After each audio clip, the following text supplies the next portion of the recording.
I'd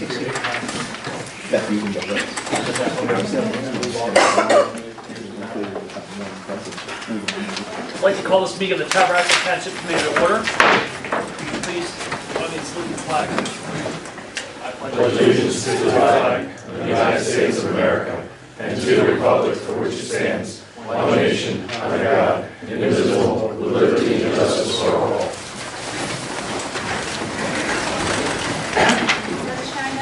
This meeting is called pursuant to the Open Public Meetings Law. This meeting of April the 24th, 2017 was included in the list of notices sent to Central Record, Burlington County Times, and Courier Post. Also on the bulletin board in Town Hall, and has remained continuously posted as required notices under the statute. In addition, a copy of this notice has been available to the public and is on file in the office of the municipal clerk. We have roll call. Mr. Barton. Ms. Brown. Here. Mr. Franson. Here. Mr. Yates. Here. Mayor Lee. Here. Thank you. This time I'd like to open up the meeting to public comment on agenda items only. If you're interested in being heard this evening, please raise your hand. I will call on you. Come to the sound of the room. You're limited to about 3 minutes or so. I will point out that we have several public hearings this evening, so we are going to respectfully ask you to not comment on those items where we will be holding public hearing, because you'll have an ample opportunity to be able to comment at that point. In addition to that, there is a public comment opportunity later in the meeting as well. So at this point, we'll open up the meeting to public comment on agenda items only, please. Stuart. Thank you. Good evening, committee members and staff. I'm Stuart Brooks of Moore's Meadow Road. Regarding agenda item number 12, reports, I see the fire company isn't listed, and by ordinance, the fire company is supposed to report quarterly. They haven't reported quarterly since that ordinance was adopted. I'd like to know why they don't, and whose responsibility is it to make sure that they do. Okay. Any other comments? Yes, will this be answered? Yes, sure will. Okay. Also regarding number 12, reports. TDRS is listed among the reports. Will the public be able to ask questions to the TRS within agenda item 12? I don't think we're going to open up a public comment for that now. Okay, let me ask a question. Let me finish. I'm sorry. There is an opportunity. There is an opportunity to be able to comment on the rescue squad report after the report's been presented. As you are aware, we keep public comment after reports to allow an opportunity to be able to comment. Okay. Well, I'd like to ask a question that hopefully the TRS will address in their report. My question is, it's the same question that I asked to the fire company members many meetings ago. My question is, if the TRS's appearances tonight, or at other committee meetings, are eligible for payment under their compensation plan. Thirdly, regarding item 8, municipal budget, and I understand there's a hearing. With all due respect, I do want to comment on that now.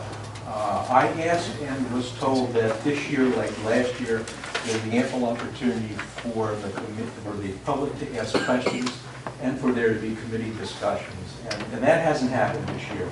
There have been very few committee members who have commented and raised questions or responded to citizens' comments. And I think that Mr. Barton as one who has. In this regard, with all due respect to the committee, we dropped the ball this year. Okay, Mr. Brooks, I really don't want to entertain any more discussions regarding the budget. We've already indicated, I've indicated, that there's an opportunity to be able to comment on the budget. If you want to talk about a procedural problem, we can talk about that at the end. This is about agenda items only and the specifics of the agenda items. How much time will the public be given to comment on the budget when that public hearing is open? As I indicated before, I've indicated this more than once, and you have been here for more than one budget hearing. We pretty much hold the 3 minutes, but during budget time, we've gone a little bit over that. With all due respect, I don't think 3 minutes is enough given the lack of discussion that's happened today. Thank you. In terms of the, thank you for your comments. Please have a seat. The Tabernacle Rescue Squad and the fire company are both due to give us reports the fire company came off the agenda tonight just because we have a lot of other items on the agenda. And the rescue squad has been in a position that we tried to get them on the agenda for the last 3 meetings, and we haven't had all the members in. That's why it's on tonight. And that's why the fire company isn't on at this point, because it was too full on the agenda. Any other comments from the public at this time? Mrs. Brooks? Thank you.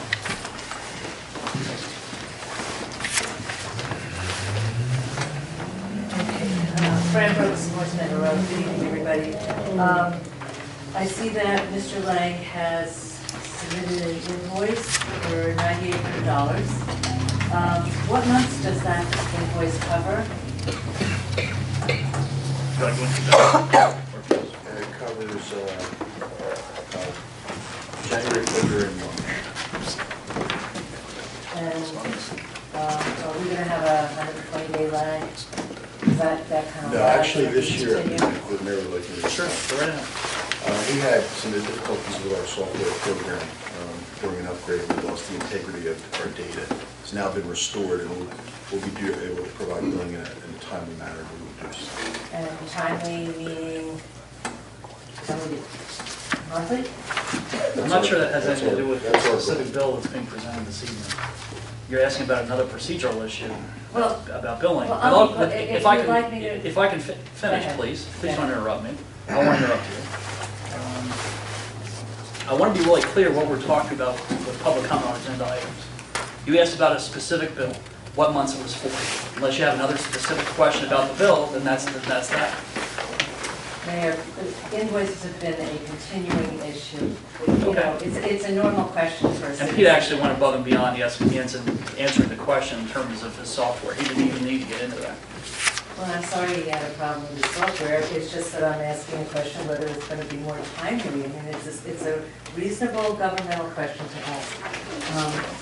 I too have some questions for the TRS with regard to your response to Stuart about whether people are going to have a chance to ask questions after the TRS report.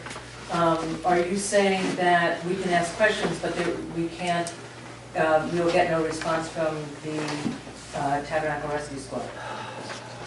How many asking for different times do you want me clarification. to answer the same Well, question? I'm sorry, I'm a little bit dense, so go ahead. Well, you said that, I didn't say that. Hey, listen. Here's the bottom line. Mayor, this is Excuse just me, time. I'm going to answer your question, okay?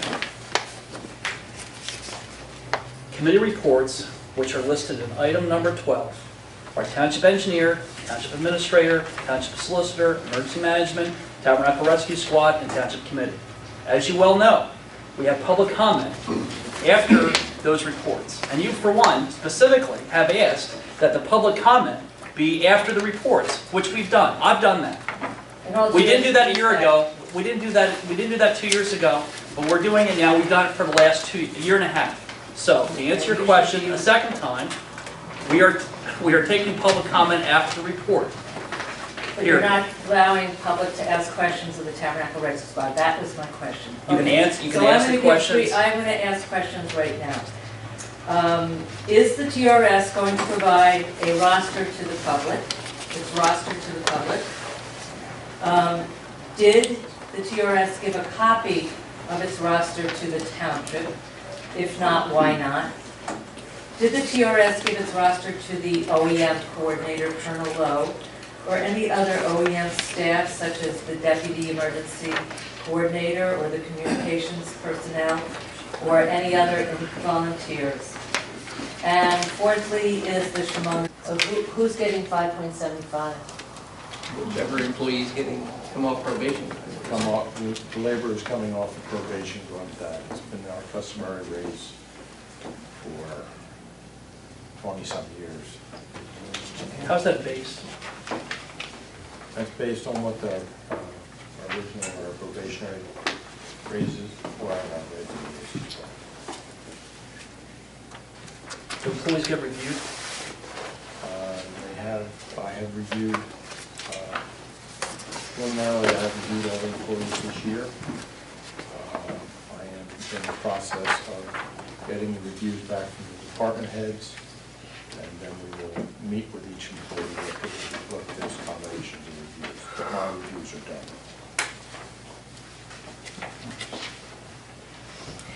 I know that Mayor, Committee Woman Brown is waiving her salary. Is anybody else on the committee waiving their salary? Did you waive mine or did you put it back on? What'd you do with I mine? put everybody's back in. Oh. So Kim's is back in also? I didn't even look at that. Part of, Kim told me a little while ago, and I needed $2,000 to make something else balance, so I removed it from hers, since she had told me earlier. So does that mean, what's the answer to the question? Is everybody else picking up their salary? Barton, Mr. Franzen? Yes? Mr. Franzen, yes? Okay. And Mr. Lee? Deputy Mayor? As of right now, it's budgeted, but as Rodney said, it all depends. It's money that's in the account, doesn't mean it's gonna get spent. Right now, I'm not on salary, I've not been on salary since, for a year now. It's been over a year, actually. I've not taken a nickel from this job. Well, thank you. Thank you for doing that. On page 3, so I can at least give you the pages on the official budget. There's a line 150-204 for fees and compensation. What does that refer to? What are the fees? Which page you want? I'm sorry, page 3. On which Oh, I'm working from the not official one. is the one that's been, okay. Yeah, that's, Under the collection of taxes, yeah. What is fees and compensation? And who gets that? Full month. Actually, did it. fees and compensations. You sure? Yep. Yeah, yes. Fees for the tax sale. And compensation for what we need for advertising.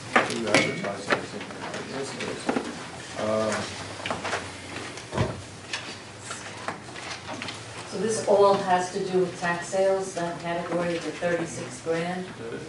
That and any other fees that occur,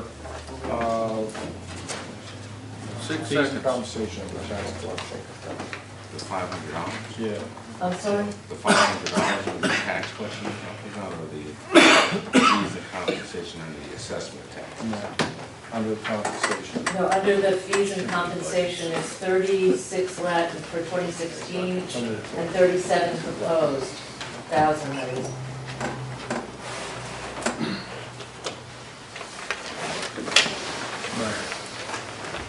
Talking about the collection of taxes, not. Yeah, I'm talking about 150-200, but it's 204 in that line. Fees and item. compensation, presently it's $500,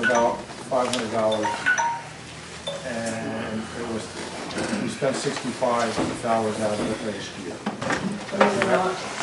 Is it elimination? Fees and compensation. Okay. $500. 2016, we had $65. Is that the line?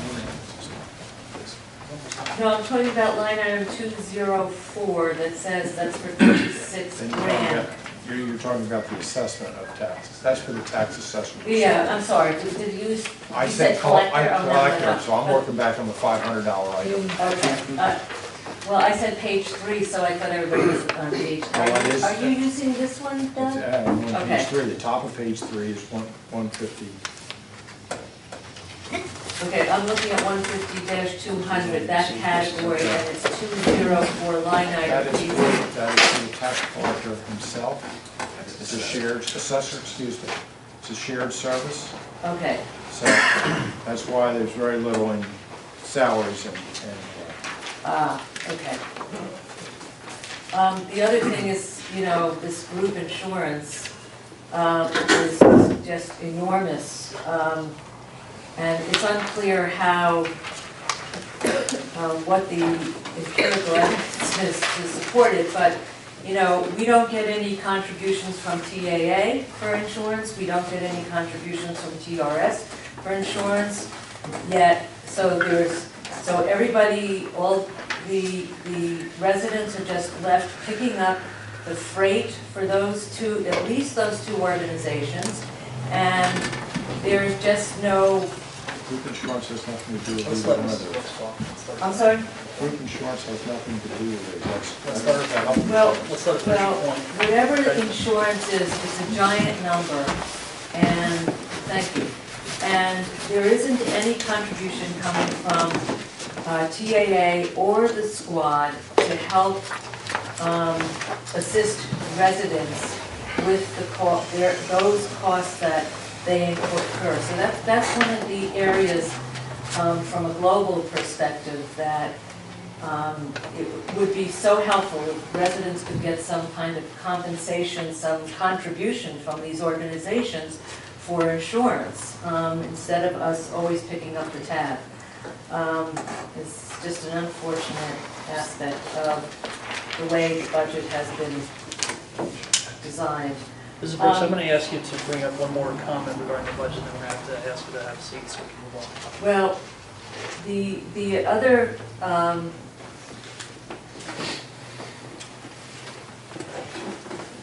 we just have to look, you just have to look at it. I firmly believe you could find $66,000 here and minimally lower the tax increase to a cent and equalize this a little bit more for the residents.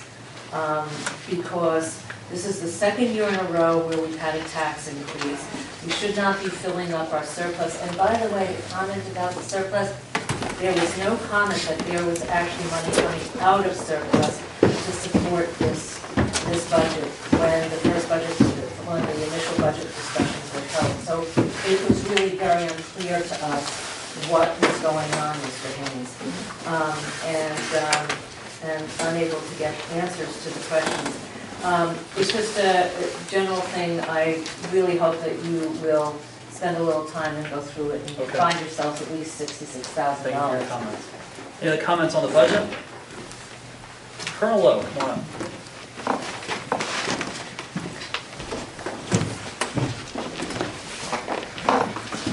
William Lowe, 24 Hidden Acres Drive. I'd like to know what part of Hidden Acres Drive is going to be paved, because obviously there's the assumption is being made that because I live there and I work for the township, the road is being paved. And I take some exception with the fact that somebody would think that I would get compensated by having my road paved. That is the most ridiculous comment.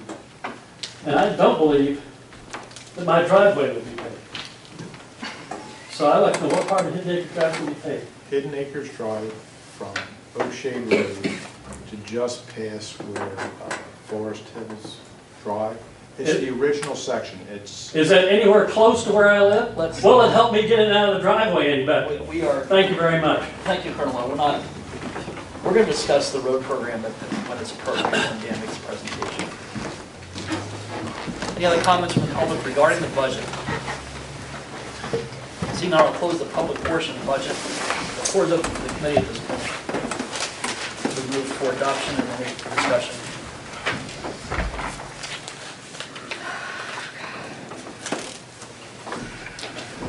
I think we've had a couple of budget presentations already by Doug Kramer.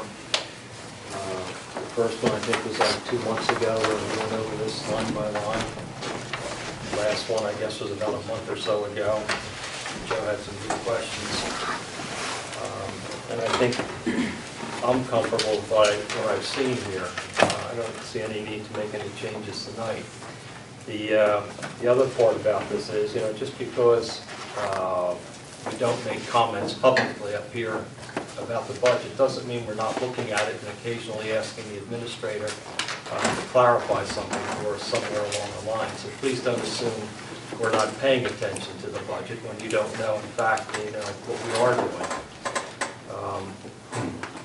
So really, they're my thoughts on this. The other quick thought is with respect to surplus. Last year we found out that we were in a bit of a hole, I think, because we didn't have enough surplus saved up. And I think we had to use some deferred school tax to keep the tax rate reasonable. You're 100% correct. So I think, I'm very comfortable with us basically replacing the surplus that we're putting into this budget with maybe, if I did my math right, adding another $60,000 or so to it. So I'm fully behind this budget, and when the time comes, I'll support the vote for it. Anybody else? Yeah, I'd like to echo what Rick just said. there's nobody up here that takes budgeting lightly, because we know it not only affects everybody in the municipality, it affects ourselves. And a lot of us have difficult situations. We don't want to raise taxes, but at the end of the day, if we don't budget efficiently and we find ourselves in a situation where we don't have the funds and have to do an emergency appropriation, then we have to fund that in one shot. And then that's not, am I right? Rodney, please correct me if I'm wrong. That is correct, that's right. So if we don't err on the side of caution and put some extra money away and find ourselves in a situation where now all of a sudden we have to fund something that, who knows, fuel prices, we see them climbing, they're going up. No one knows what salt's going to be in the fall. No one knows if we're going to have a harsh winter in December. Things happen. So unfortunately, we do this at the beginning of the year to anticipate the expenses for the entire year. So, although, all right, who's timing me? Not me.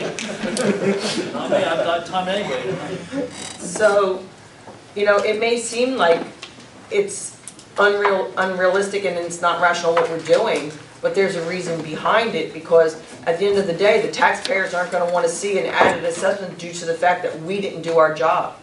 So to budget a little higher and not use it, that's great for the residents at the end of the day, because we're not deferring school taxes in the future.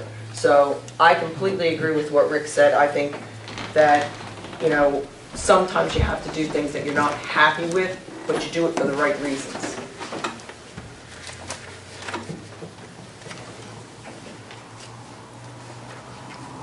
Mr. Barton? Well, thank you, Mayor.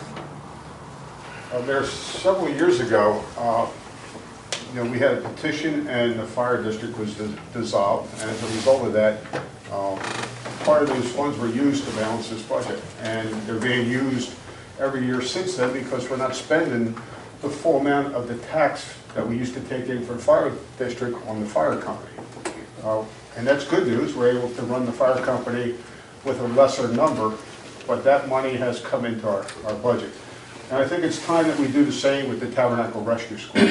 The Tabernacle Rescue Squad is in a building that we pay hundreds of thousands of dollars a year on a bond payment, and I think it's time that for every department that we have an individual audit and change the structure of this budget so that every department has a budget, that nothing's commingled, so that the Public Works Department, we can see what their electric bill is, what their gas bill is, what their insurance is, what the building's worth, what the salaries are. Same for the fire company, and the same for the Tabernacle Rescue Squad, so we can see what those true costs are, so we can make intelligent decisions of how to move forward. Myself, there's $35,000 in this budget to go to the Tabernacle Rescue Squad so that they don't have to balance bill the residents, and yet they're taking in a couple $100,000 in insurance billings that rightfully should come to this committee to delegate to run public safety with. So this year, I think we should look at that and make a decision of how are we going to fund Tabernacle Rescue Squad going forward. And as I said before, do we put a request for proposal out and see what is the best value for the residents of township? Does the township take over the billing and use those funds properly? I mean, I understand now we have 3 rescue trucks in this town. 3 rescue trucks. Do we need 3 rescue trucks in this town? And we have tools on those 3 rescue trucks. I also understand that the fire company has a cutter that they borrowed from Chatsworth because their cutter is in need of replacement, and yet we probably have 2 or maybe 3 other cutters sitting in another building. Does it make sense for the fire company to go out and spend $4,000, $5,000, $7,000 for another cutter? Do we need this much equipment? So I think we need to look at that.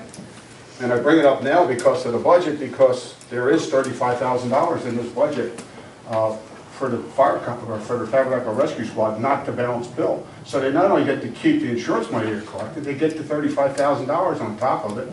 As Mrs. Brooks said, we pay for other costs that they incur. We pay for their insurance, we pay for that building. The building is a big payment every year. So that's one item I think we need to look at. The other thing, as I said before, I look at the cost of living index. And in December, it was still a minus number. Last year, we had a proposal for a 3% increase for the employees. We gave them a 1.5%. which I think was more than fair because the cost of living never got over 1. Hopefully this year will be a better year and the cost of living will increase. You know, myself, I like to see that at 1.5, not at 2. I also understand that, that we're lax in evaluating our employees, and that if there's an appraisal process in place, that no raises should be given to any employees until all their appraisals are done, and that those appraisals are up to date and they're satisfactory before you get paid. You don't get paid automatically just because you're here. So there's some of the things that I've come across in this budget, and I would like to not see an increase in taxes this year. As far as that $500,000 for future land purpose, and I happen to agree with Mr. Brooks. I work in a business my whole career where we develop major projects, multi-million-dollar projects.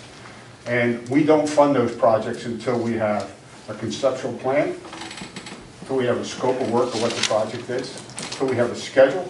And then with the schedule, we put a budget together so that we know exactly what we're going to do. And then we have to go to senior leadership and say, this is what we want to build, and this is why we want to build it. We have to make a business case for that. And then at that point in time, it may or it may get funded. And if it gets funded, then we have a fully funded project, and we can execute the plan that we have designed. And so I agree that that's the way we should be going. That there should be enough money in this budget for this year for us to come up with a conceptual design of what we want to do with this building, with Public Works, where those things are going to go, some rough costs of what those are going to cost. And from there, develop the plan, develop the scope of work, identify everything that's going to be included in it, put the schedule together, put the budget together, fund it, and then move it forward. And if it's a 5-year plan to get where we need to go, or a 10-year plan, that's okay. So I too would like to see that $500,000 taken out of the budget and put enough money in the budget so that we can put together a plan in 2017 that we can execute hopefully in 2018. So in terms of the 3 items you mentioned that I've got written down here, one is the contribution to first aid squad for $35,000. The next is the 1.5% flat increase for the employees. And the other is the $500,000 for the buildings. Are those 3 items ones you want to see at this time? Yes. Okay. In terms of the procedurally, how do I need to do that? I'm going to ask somebody that knows more than I do. When it comes to procedures, do we need to entertain a motion and then vote on it, and then that'll either as Talking about amending the budget as introduced, is that correct? Yes. Rodney?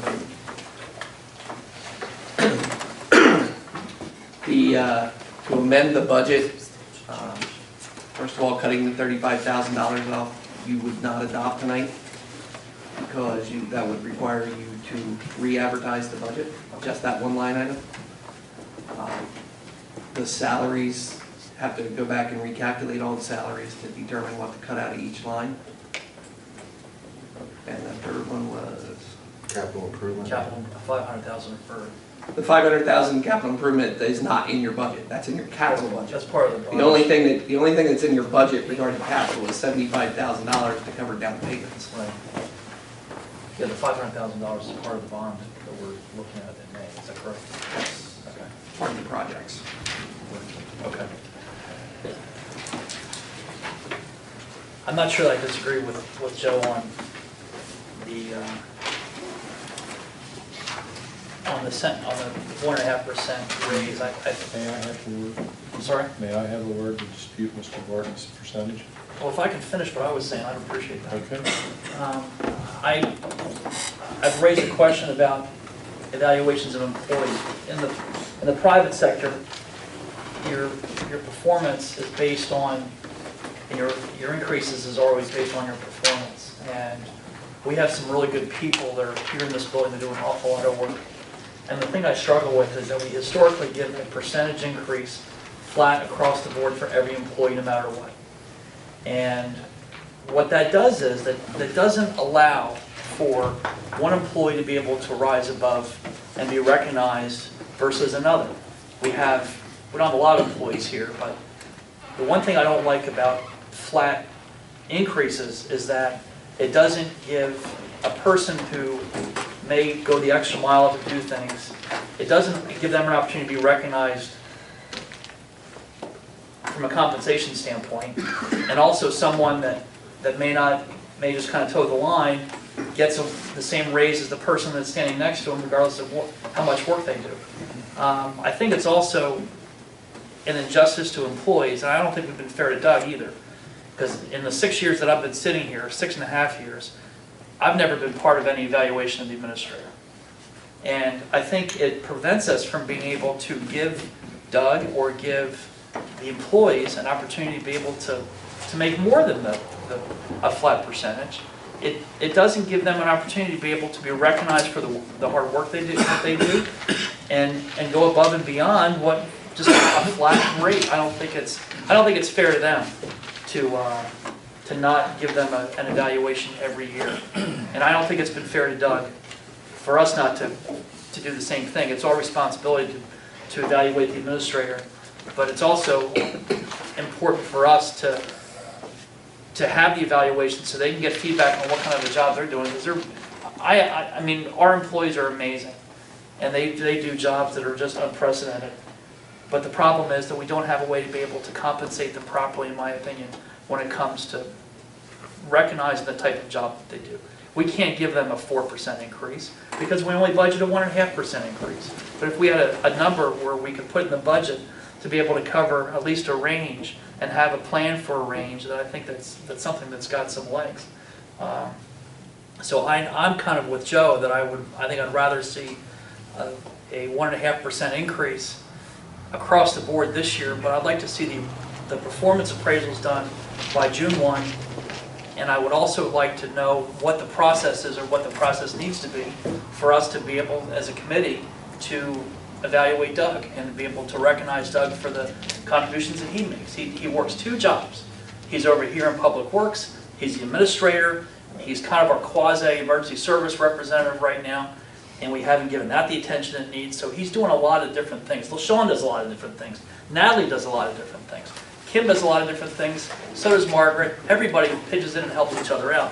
But I don't think we recognize it in the way that we could by having a structure whereas they get evaluated on an annual basis like you would in the private sector, and they were able to compensate them based on performance. So I'm in favor of a 1.5 increase, but I also would like to see performance appraisals done and be reviewed by the township committee before they're administered. So the town, at least one person from the township committee can be part of that discussion. So it gives us an opportunity to be able to sit down with an employee and be able to say thank you, and here's what the structure is. I also would like to understand what the procedure would need to be for evaluating the administrator, because I think that's important too, because we've got some good people that work for us and work on behalf of our residents, but I don't think we're fair to them in terms of how they are evaluated. As far as I know, we haven't evaluated the administrator in the 6.5 years I've been sitting here. I'm not sure we've done that with all the employees either. So I would have to say I'm in agreement with Joe in terms of the 1.5% increase for the employees. The rescue squad is a little bit more complicated. Joe and I are due to sit down and meet after this budget has been adopted and go through emergency services. We've had a lot of issues over the last several months that have continued to occur between the 2 organizations, which we've got some issues with. I don't know that automatically taking out the $35,000 right now makes sense, although I think that it allows us to be able to make a decision in terms of their contract. We have sat on the contract because as things have progressed and we've moved on since when it was initially drafted and reviewed by this committee, we've had some other stuff that's kind of going on in emergency services. I'm due to go sit with in a seminar the day after tomorrow, I believe it is, or maybe I guess it's the day after tomorrow, over virtual regarding EMS services. So I'm not sure that taking the $35,000 from the squad right now makes a lot of sense, but by the same token, I think that we can protect ourselves by, as Rodney said earlier, not writing the check yet until we get a clear understanding about where we're going with emergency services. We have a public safety coordinator, director, person in this budget. We haven't decided exactly what that role is going to be. It's going to be up to the Public Safety Committee to kind of determine that, I believe, and then bring that back to the full committee for discussion. But as far as I'm concerned, I'm tired of talking about emergency services.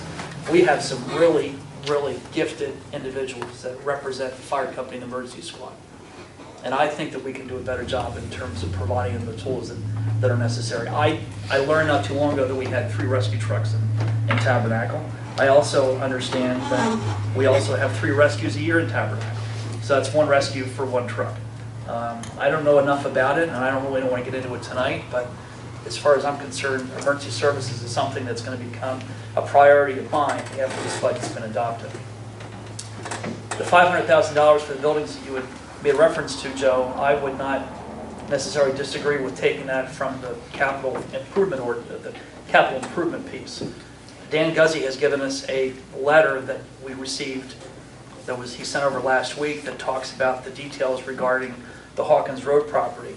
Rick has done an awful lot of work over the last probably 4 years, maybe 5 years, talking about and discussing and meeting about what our needs are in buildings and grounds for several years, and we haven't done anything about it. Do we need $500,000 for purchasing a land? I'm not sure we do.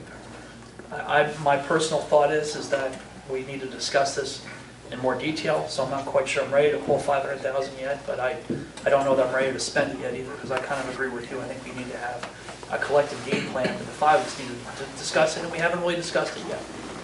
So I'm in favor of a 1.5% increase in salary, but I also want the evaluations complete by the 1st of June, and it needs to be reviewed by the mayor or the mayor's designee before they're administered, and perhaps they can be part of the discussion as well. I'm open to that, but at the very least, a member of our committee needs to sign off on all the evaluations. Mr. Kramer, are you awake? Yes, I am. As far as the cost of living increase, I can only get what I got off the Consumer Price Index for the New York, New Jersey area, dated 2017. Prices for January are up 0.6%, with an overall percentage of 2.5 over the year. So I'm not quite sure where Mr. Martin got his, but that's the numbers that were on that. If you go to the Consumer Index for the Wilmington, Atlantic City, Philadelphia area, for 2016 it was 1.7. That's for urban consumers.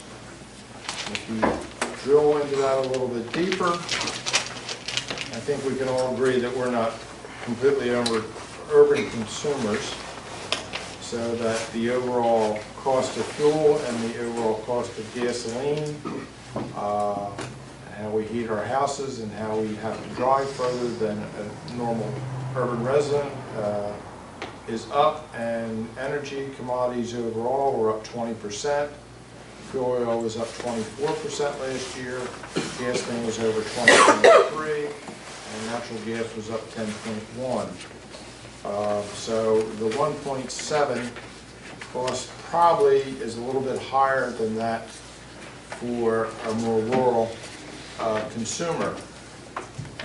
Both of these were gotten off the Consumer Price Index historical data on 3/8/2017. I think you've answered the $35,000 question. Like I said earlier this evening, I have performed the evaluations of all the employees as of today. I finished up them today. I am turning over another set of evaluations to the department heads to evaluate their employees underneath of them. The process from there goes to, I sit down with the department head, we make a comparison between the 2 evaluations, discuss that between us to see why one feels different than the other, or both are still the same. That's a good plus for us.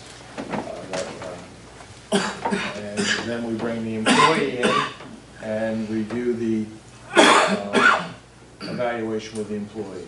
That's how it's set up in the employee manual at this point in time. There is no specifics on how the committee should review me. I've given the mayor the standard forms which I use for all the employees for each of you to have. Is that what this thing is? It's somebody seeing me? Yeah, that's what that is.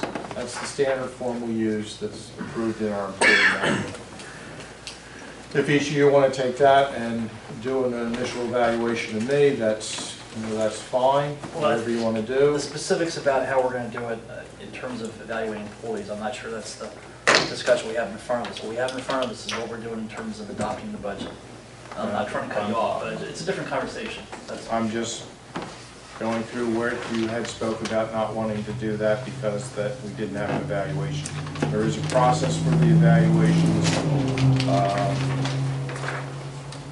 And like I said, I'm in the process right now of completing them for this year. So that's where things are.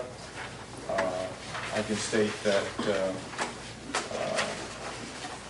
all the employees are satisfactory or above. I have no deficiencies at this point in time that would make me have an employee in for a discussion for a deficiency at this point. That's what I have. So Rodney, what I understand is that we need to re-advertise if we want to go to 1.5 cents, is that correct? If you change a line item of the budget, increase or decrease by more than 10% will require the amendment to be re-advertised. 10% of the total budget of the line? Of that line item. What is a 1.5% line item change to Well, for salaries? Does that get us under 10? That's the question that I think you probably already asked. If that's the only one that you want to, if you were only dealing with salaries, you probably will be okay. Well, I'm happy to. But if you wanted to deal with, as I said before, the $35,000, then Still line item for advertise the- on likelihood. Okay. I think it's fair to, you haven't had anything to say. There'd have to be a motion and a second, Yeah. a resolution to amend, right? Yeah. Give me a couple. This time, no. Okay. All right.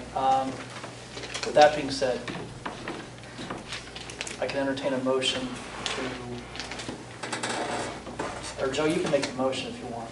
I'll leave the floor open for any kind of a motion, whether it's to approve the budget as advertised or to make a change. I'm going to leave it up to the committee at this point. You guys can make the motions in seconds and we can vote. Then move on.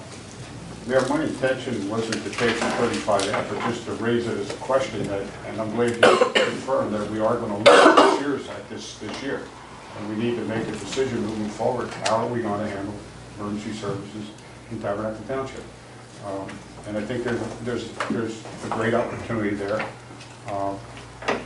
And we just have to make a decision about that. Okay. And I do like your speech about what you're talking about is called pay for performance. And, to have pay for performance, then you have to evaluate your employees and you have to have employees that exceed. Okay, someone that exceeds would get a little more, and someone that just meets the standard that does their job would get a base. But in order to do that, you've got to be able to float that number around, because if it's a 1.5 or 2% who you're dealing with, a high achiever would get 2. Just as an example, someone who normally just does their job maybe gets 1.25 or 1.5 or something like that, if you want to create that type of incentive. Is there any reason we can't build into the budget a number where we would be able to cover a salary range increase? There's no reason we can't do that.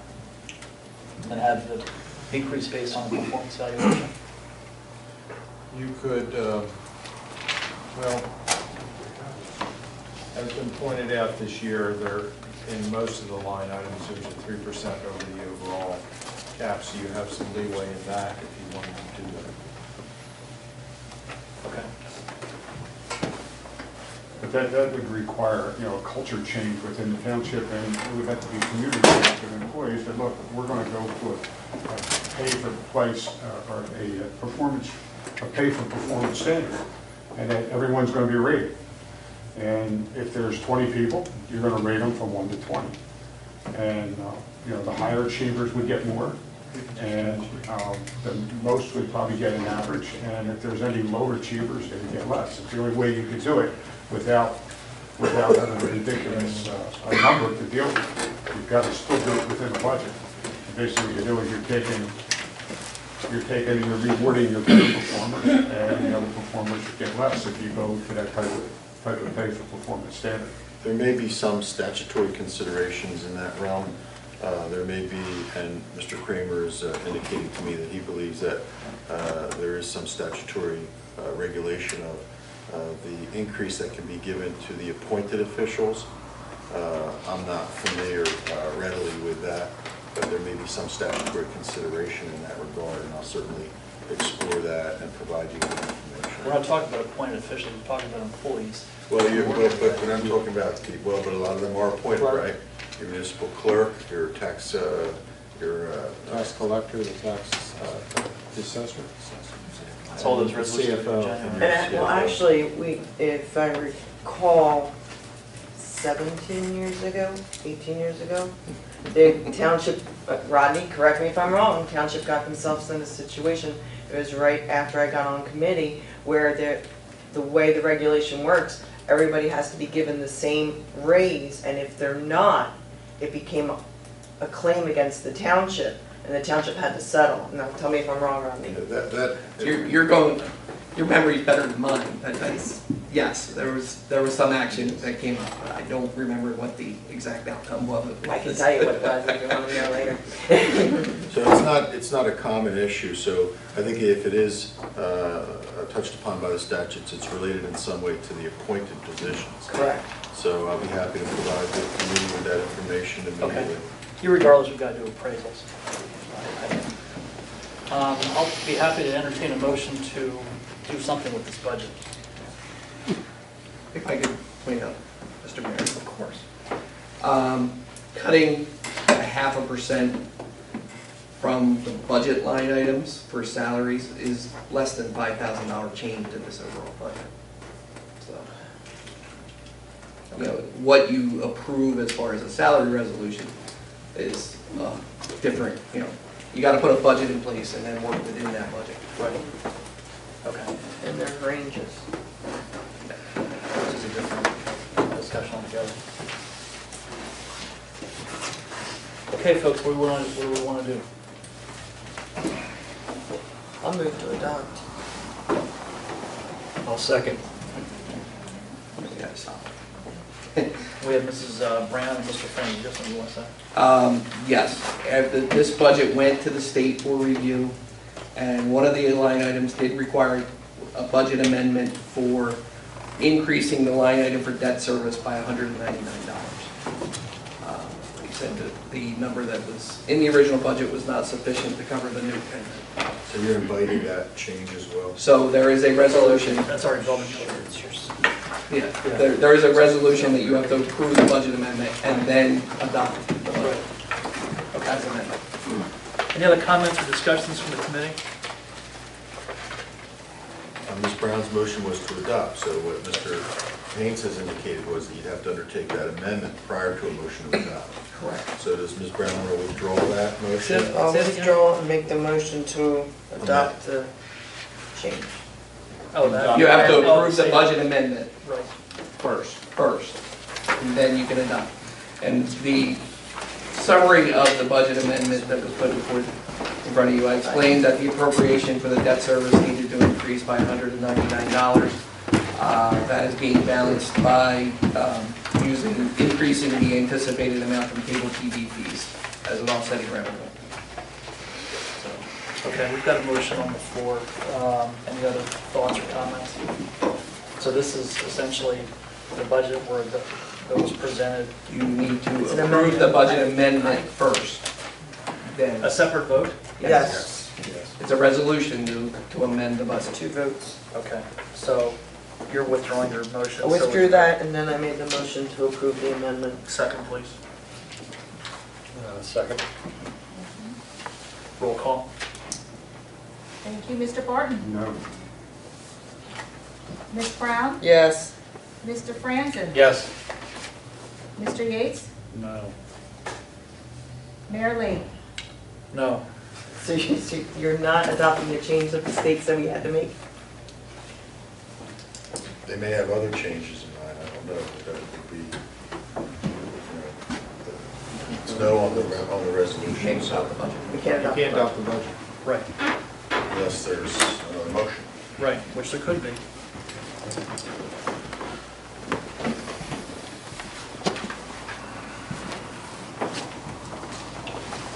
As I understand Ms. Brown's, and I just want to make sure the committee understands, Ms. Brown's resolution, motion was to adopt the limited change required by the state as was just characterized by Mr. Haynes.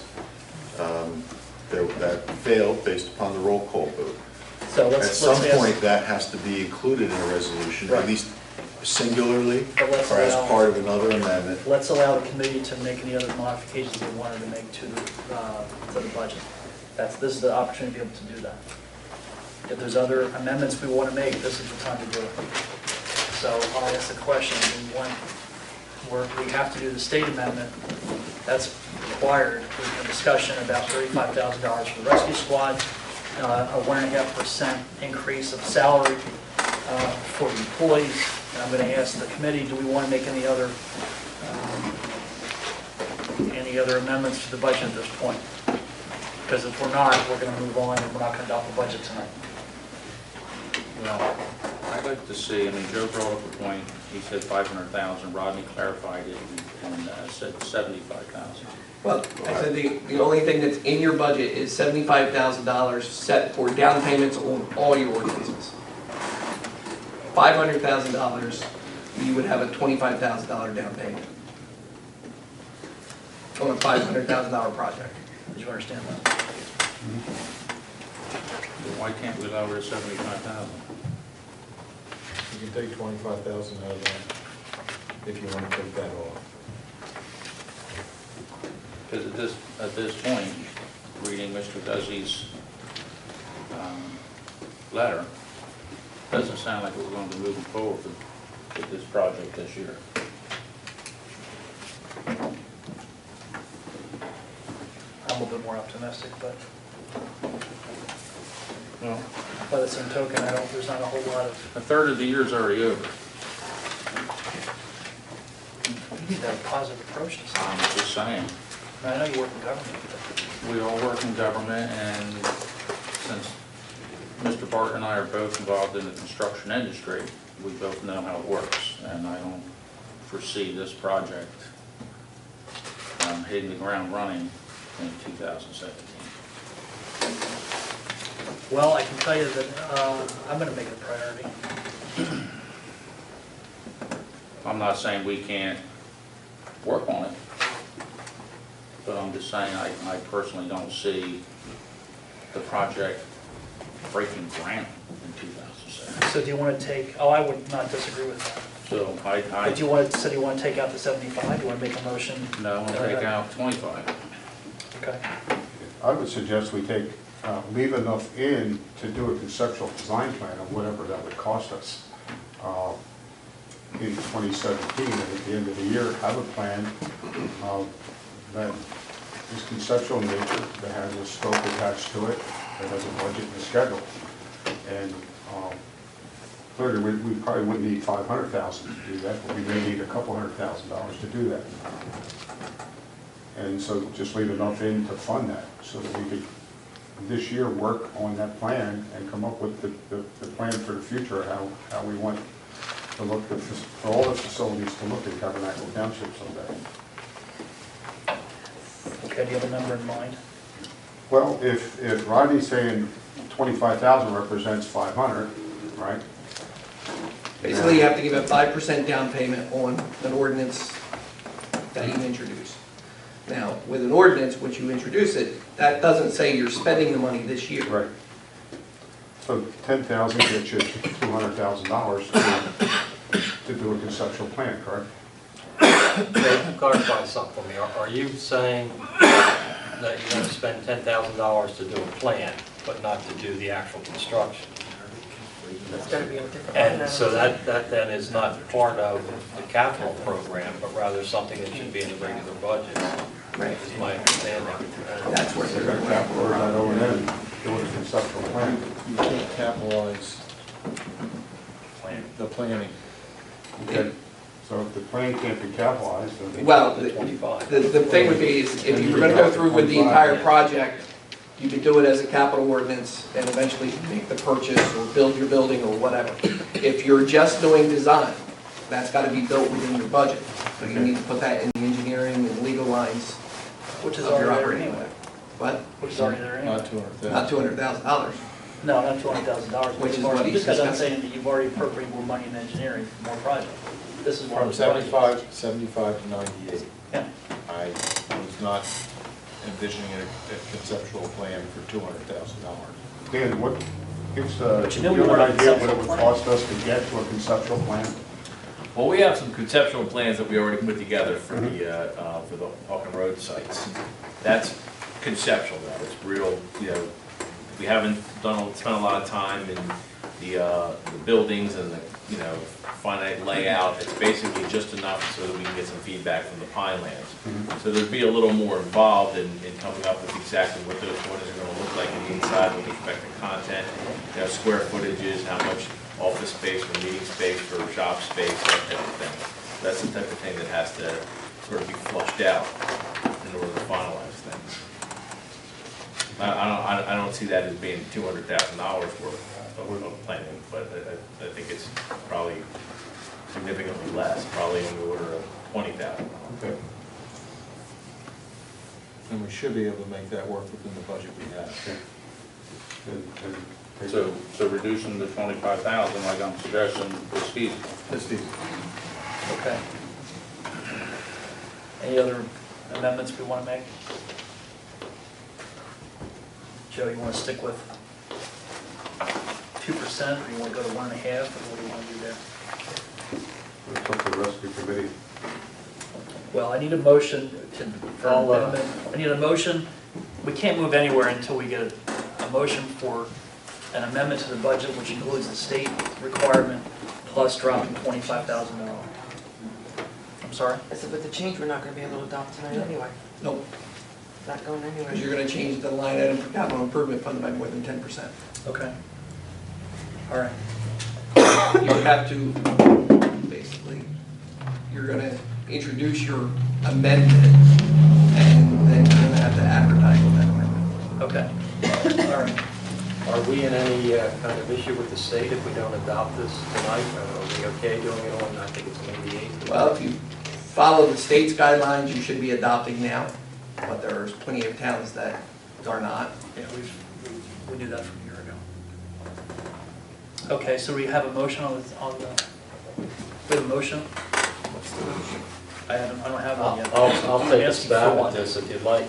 Sure. I'll make a motion to adopt the budget with the exception of we drop the $25,000 from the capital, whatever we call that fund. But you're not adopting the budget, you're asking for an amendment. Yeah. You're making a motion to amend the budget with the state requirement for $170. $199 increase in $199 debt service. plus the, The withdrawal, the reduction of 25, sorry. Let's talk about what we're doing if we left it in and didn't spend it. Is that a better way to go rather than amend the budget and continue down the road? That's, well, my next question was going to be, you're cutting this out of the appropriation side. What are you doing with the revenue side? Are you taking it from fund balance, that I said we're budgeting $676,000 worth of existing fund balance, or are you taking it from tax levy, or finding it in other revenue sources, or reducing other revenues? So I gotta have both sides with your amendment. You're reducing fund balance utilized, tax levy, or whatever, for that $25,000. I think you're asking Rick the question, is that right? I'm asking whoever Joe wants was to. asking the question if we just don't spend the money. so- Or if you leave the budget the way it is, the money, you can cancel that appropriation before the end of the year, or since it's in capital improvement fund, it goes to your capital fund to be used for down payments in future years, or if need be, for future ordinances. We take it out of the capital ordinance, so you don't spend it. When we present the capital ordinance in May, But adopt this. we take the purchase of property out of it. And that way it's not even in there. So it will stay in the capital fund to be used for future. Or whenever that project comes along that you need to do. So not to run afoul with the state and delay this any further, maybe it's better just leave it in and if we decide to cancel it at another date. Okay, I'll withdraw the motion I tried to make. okay. There's still no motion for amendment to the budget.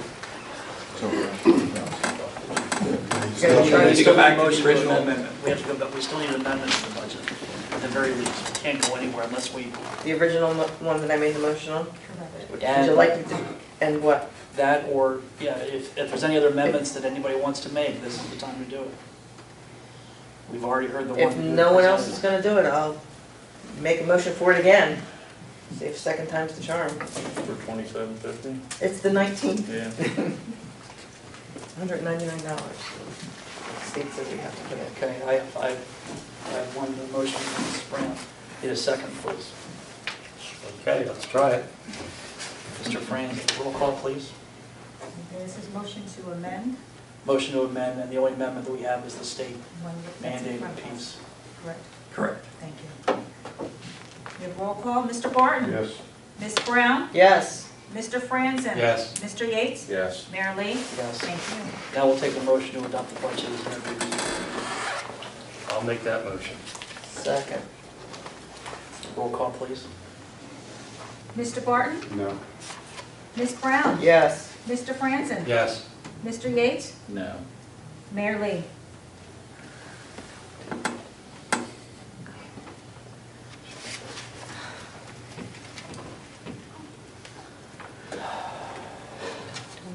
I'm not happy with this budget at all. If we don't adopt this, what's our next step? We have to re-advertise that first. And then the nature of the change order.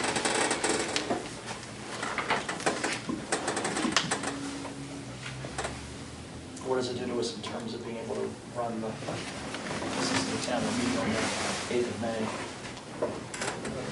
Well, you won't be, you'll be amending on the 8th of May, so that means you wouldn't be adopting until maybe June. So then you run into the risk of not putting out tax bills on time. Yeah, we'd have another meeting in May. We only have one scheduled in May, but we can certainly schedule another meeting in May to do that.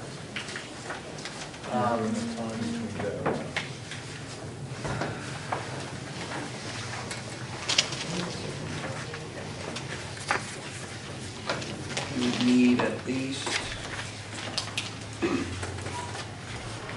not sure of that. Rodney, do we need a supermajority or just a simple majority to even adopt the budget? You need a simple majority of the full board.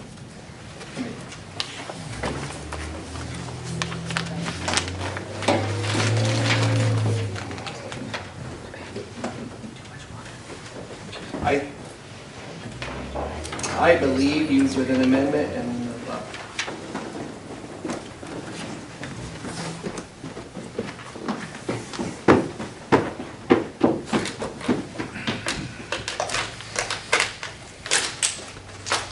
for the original budget, it's 28 days.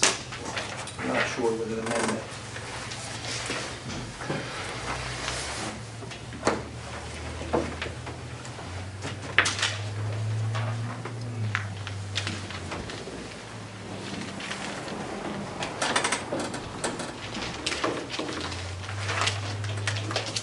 I'd have to review the statute for that.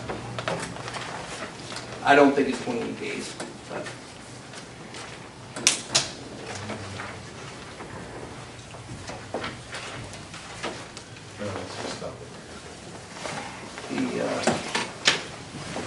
The amendment resolution must be advertised at least 3 days before the fixed date of a public hearing, but I'm not sure how long after that introduction of that amended budget it takes. I don't have that handy. Okay.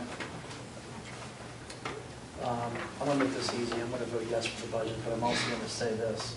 I'm not pleased with this budget a little bit. I don't like a 2% increase for the employees. I don't think we have put ourselves in a position where we manage that part of our life very well. I'm not pleased with that. That's one part of it. I'm not pleased with the amount of money we have that's earmarked for the fire company. But I will say this, I am committed, as long as I'm sitting in this chair, to work on specifically the points were brought up tonight by Mr. Barton and Mr. Yates had touched on his emergency services. That seems to be a big bone of contention. The one thing that's a saving grace for me is the fact that just because we budget the amount of money does not mean we have to spend it. The check still has to be signed by this board. So I'm not pleased with this budget a little bit. I've got no problem with the paper recording it. I don't really care. I'm not happy about it, but we are. I vote yes to adopt the budget. Your vote is yes, Mayor? Yes. Thank you. Motion carries. Thank you. At this point, we're going to introduce the second reading for 2017-5, amending the ordinance for the Tabernacle Township, Tabernacle, and ordinance fixing salaries. This is the salaries piece that we had kind of beat up a little bit. This is public comment. I'm going to open this to the public at this time. Comments to the public at this time regarding this ordinance. And then we'll close the public. Need a motion, please? I'll make it. Thank you, Mr. Francis. Need a second? Second. Any questions or comments?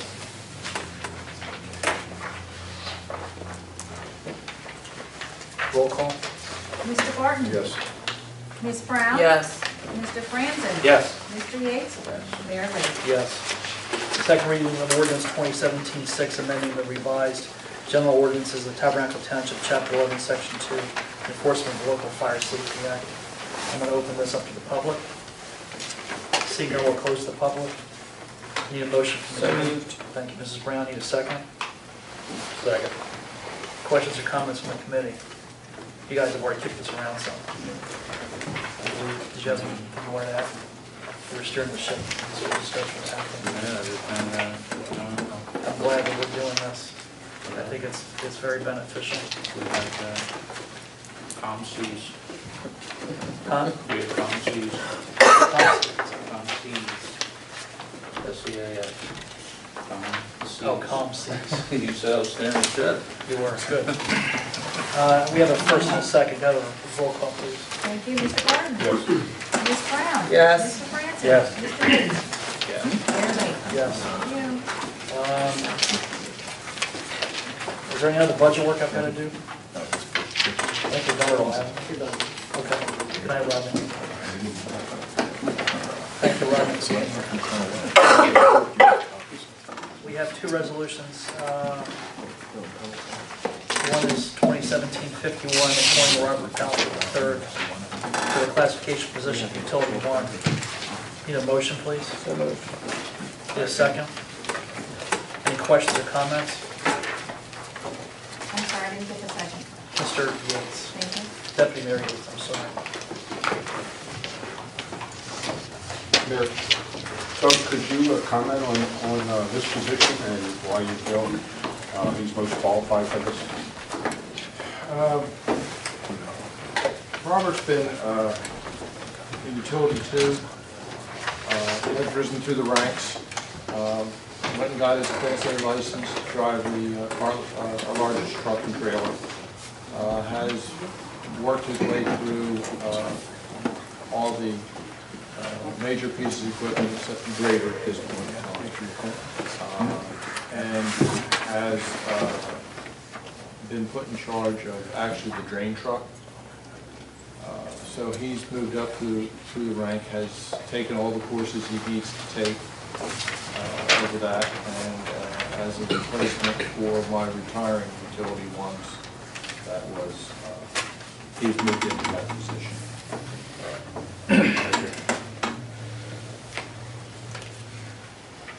Does Kevin do the evaluations for them? Or do you directly do that? He will be. Okay. Any other questions or comments on the committee? Roll call. Mr. Barton? Yes. Ms. Brown? Yes. Mr. Francis? Yes. Mr. Yates? Yes. Mayor Lee? Yes. Thank you. Resolution 2017-52, appointing Mr. Phillips, the Public Works, the classification position of Utility 1 Parks and Recreation Foreman. Motion, please, in the second. So moved. Thank you, Mr. Brown. Need a second? Thank you, Mr. Yates. Any questions or comments? Doug, same question. Of course, he's going from utility 2 worker, right? He's a utility too, he's also my Parks and Recreation foreman, which means he's second in command when Kevin's absent. Okay. He has done the same things. He has went and gotten his Class A license. He has worked through all the pieces of equipment. He will be working with Charlie on the grader this year to be trained. He has also attended the Mel management class this past spring, along with Kevin, and he's very deserving. So as a utility 2, the grader would be in his classification? That's above his classification. Is above his classification? Okay. Thank you. Does Charlie still run the grade? Charlie still comes in and runs the grader for us.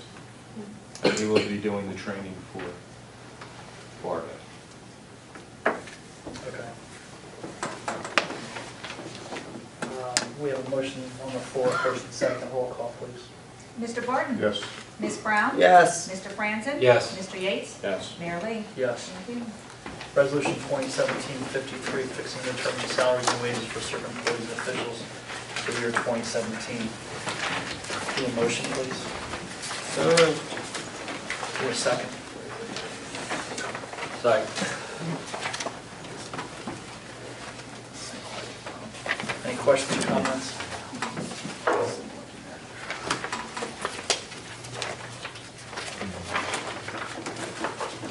Part of the budget, right? Yeah, it is. I've got it, I will just make a comment, unless I'm looking at this incorrectly. We've bumped up our public defender. Is that correct? That is correct. He didn't even ask for a raise, but we're giving it to him anyway. I'm not sure I particularly like this, so it's just a general comment. Roll call, please. Mr. Barton? Ms. Brown? Yes. Mr. Francis? Yes. Mr. Yates? Mayor Lee? No. Old business, half-staff American flag notification on township owned property. This is an agenda item that was discussed when I was not here. Does anybody want to discuss this tonight? We want to push this on? In the essence of time, it is Yeah. 9:25, okay. All right, it will continue to stay as old business. Anybody have new business? Seeing that, we're going to move on.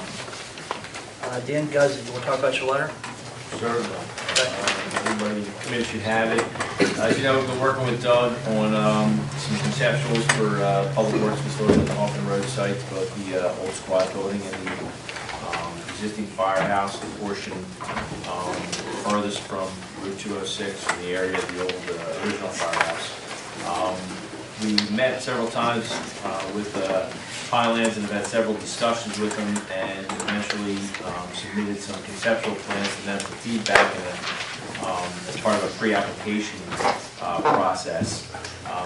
With respect to, in general, they've been pretty cooperative, but there's a couple issues that we need to be aware of if we decide to move forward with those sites. On the squad site, we just have to keep an eye because the site is only about 3/4 of an acre. We have to watch out for nitrate dilution, and that's related to the septic system. So whatever improvement we put on that site, we have to be aware of, how much wastewater flow would be generated, and that could limit, how much space we could actually put with respect to buildings. But I don't think it's necessarily a deal killer there. Stormwater management, we should be fine because the site's already developed, and we'd be working with those developed areas. The site across the street, the fire station site's a little trickier. Somewhere back in time, there was some clearing, some unauthorized clearing behind the building that was done, and that's got to be restored. as part of any application that we put forth into the Finance Commission. Again, we prepared a conceptual plan that provided 50 parking stalls for the firehouse portion, and then, you know, the facilities related to public works. And you all should have had, I guess, a couple weeks or a month ago, we had the conceptual plans that you had. Again, the Pinelands, because we have to restore that area that was clear, we're probably going to lose about 10 parking stalls. So I think to make that site work, we only have about 40 stalls for the dedicated to the firehouse on that side. And we just have to, again, be aware of nitrate dilution. And on that site, stormwater management, we have a little trickier job on stormwater management, but I think we can get things fit in there. Again, these were just kind of conceptual drawings showing some of the bulk square footage of building that we think we might need. But as we've discussed tonight, we have to get a little more in-depth as far as exactly what type of size of buildings and facilities you need on the sites. And then the next step would be to move forward with a formal application to the Pinelands if you decided that that was the way you wanted to go. In my time.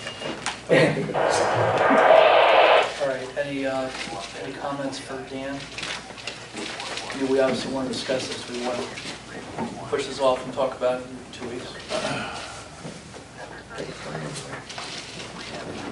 It's not going where you're not. That's true. Okay. Doug? As I brought up at the last meeting, I talked about capital. We have talked about capital tonight. At this point in time, based on what the discussion was earlier, I'm going to drop the purchase of property off the proposal. The rest of the items, which are including the 2017 road program, 100,000, medium dump truck for 138, large dump truck for 175, plow pickup with a plow 42, and the fire equipment, which is both SCBA and PPE, is 130. So those items would be included in my proposal for next month. I'm going to ask the committee if there's any interest. We had talked about this at one point, but I'd like to get a firm handle on public works, specifically the space needs, the equipment needs. We're talking about moving them. I want to make sure that moving them and the needs are. I want to ensure that we have all the T's crossed and the I's dotted. And I'm thinking that maybe we ought to have a subcommittee within the committee and perhaps include a public member or two to discuss public works and kind of get an understanding, do some research and understanding about what the real needs are at public works, and also where we are today and where we need to be. So I'll go down the table with the senior members, which is Mr. Yates and Mrs. Brown and Mr. Francis. Either any of the three of you have any interest in sharing this, or is it something that the committee is interested in at all?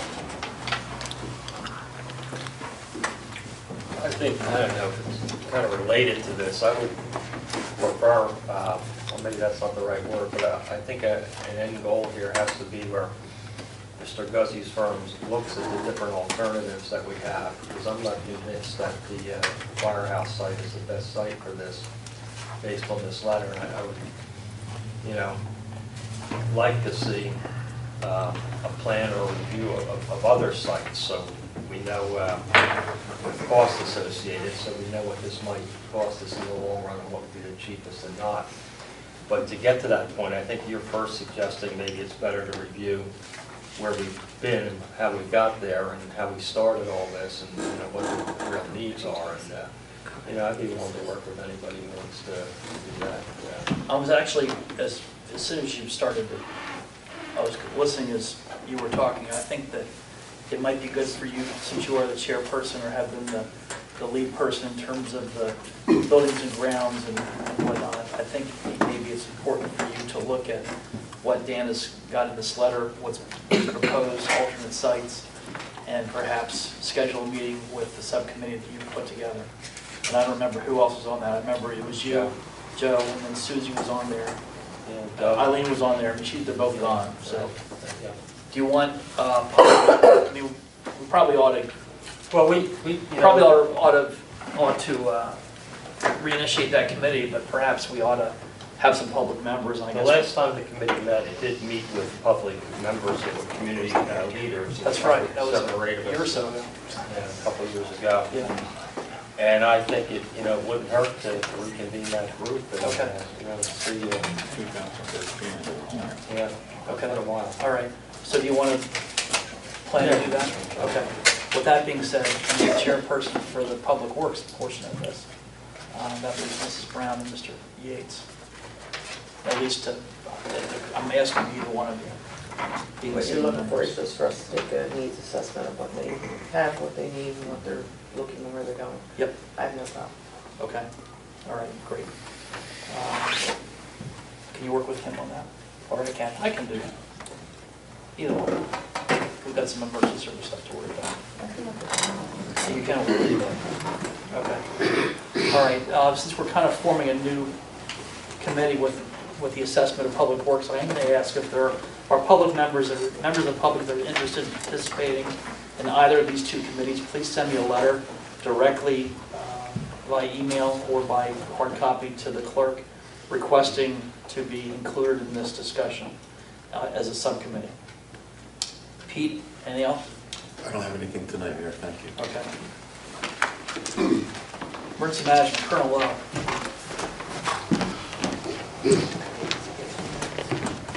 I'm surprised. I don't know how you're doing, I'm sure why. William Lowe, Emergency Management. I would advise the committee that on Wednesday night, we're anticipating a number of people from the emergency management as well as public works and the township administrator participating in a tabletop exercise at the county on the pod distribution plan. That's why I briefed you a couple of times on the fact that we're going to do how to get pills to the people, and this is the next step. The next step after that will be another full scale, which will probably be sometime in September, which will actually have to do a one-time The second thing is I'd like to remind you that I've offered and do training for the township committee for emergency management, for incident management, and Shimon has agreed to it too. The two clerks are talking about the program. Because we have no time limit on that. I don't have the time. I would prefer to have it on a Saturday morning. I will provide the donuts and coffee, so that maybe a light breakfast to encourage the. I'll bring the flash. In fact, I'll even pay for it out of my own pocket, so that we could. If we could get some specific dates about some idea, some target dates, that would be really helpful. We respond pretty good if you say these are the dates, we can just be there. Okay, we'll work on some dates and We'll we'll get get some some dates, that'd be great. Thank you. Thank you. I'm assuming George Jackson's talking. Who's talking tonight? Stephen? Do we want to entertain this discussion tonight, or do we want to, I hate to do this, but it is, I'd appreciate it. it is given 9:30. the responsibility of me not being able to come next month. Okay. Is there I anybody? had to go to a board meeting tonight, so I could be. Are you a reading this. speed reader? I can speed read. Are you reading off of the document? I have a 2-page document, I'll give you a copy of it, I will read it directly, and then I will add a couple extras that have been asked. I bet I can do it in less than the budget conversation happened. So Steve Kramer, captain of Tabernacle Rescue Squad. I also serve as one of our PIOs, Public Information Officers, which is just a fancy way of saying that I'm the teacher, so they make me talk. I've learned a little bit from Colonel Lowe here, that you give copies when you give a report, so this is a copy of what I'll be reading. I'm going to ask a question of anybody that's going to be presenting. This is Tabernacle Rescue, this is emergency management, this is the solicitor, this is anybody that gives reports to the committee or does reports. If we're going to get something to look at, I'd rather have it before the meeting. Okay. Well, As a matter of fact, we have Wednesdays or deadline for agendas.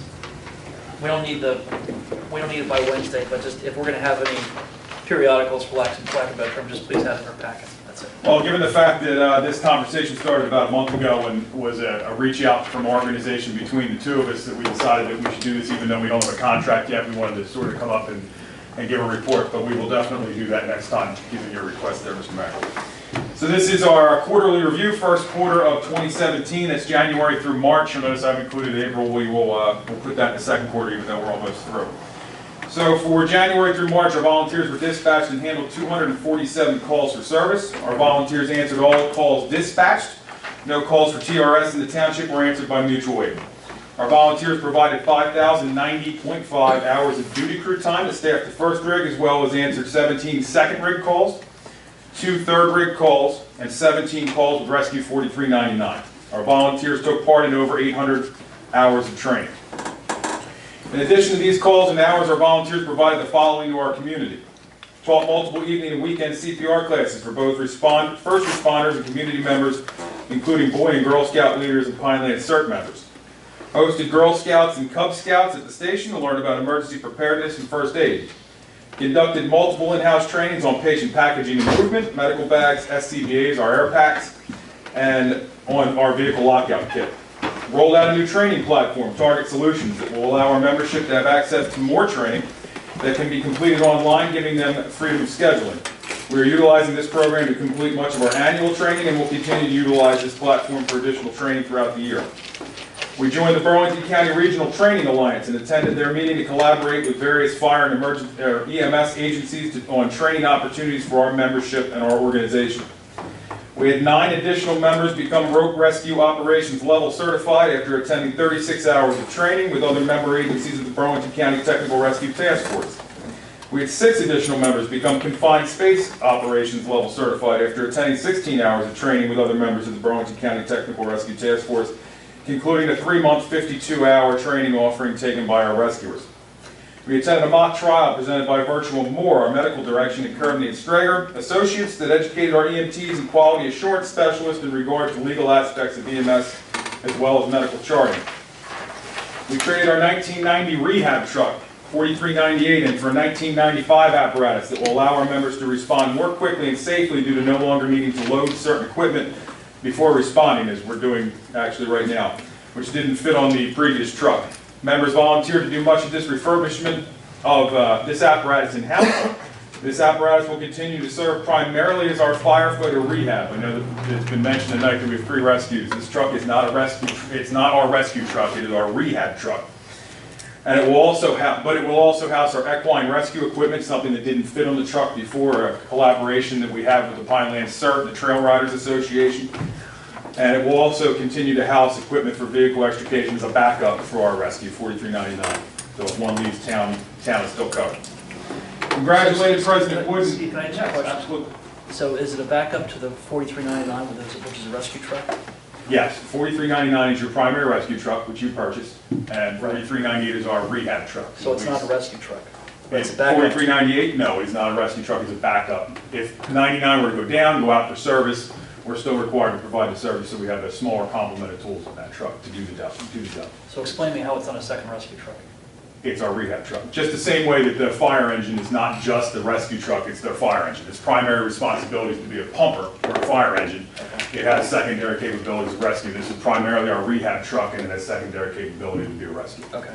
Is that a 4-wheel drive, Stephen? It is not. It is not, okay. The only 4-wheel drive vehicle that we, besides our one command vehicle, which is all-wheel drive, is our off-road ambulance, 4393, which we use in Wharton. Is that the old Bronco? The old Bronco, yep. The new truck has the snow chains on it though, for a combo. Sure.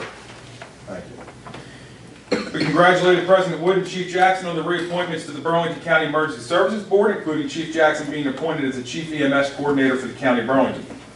Celebrated 2 new EMTs graduating the Academy and 3 additional members beginning their courses for EMT certification. Completed various routine maintenance of multiple pieces of equipment, including our stretchers, our SCBA packs, our suction units, our airway kits, our medical bags, and our ambulances. We were inspected and recertified by the New Jersey EMS Council on both apparatus and training. We staffed multiple crews in-house for 18 hours at the request of our OEM and cooked hot meals for our DPW during Winter Storm Stella. We helped facilitate active shooter training as part of the Burlington County Rescue Task Force, which we also serve on.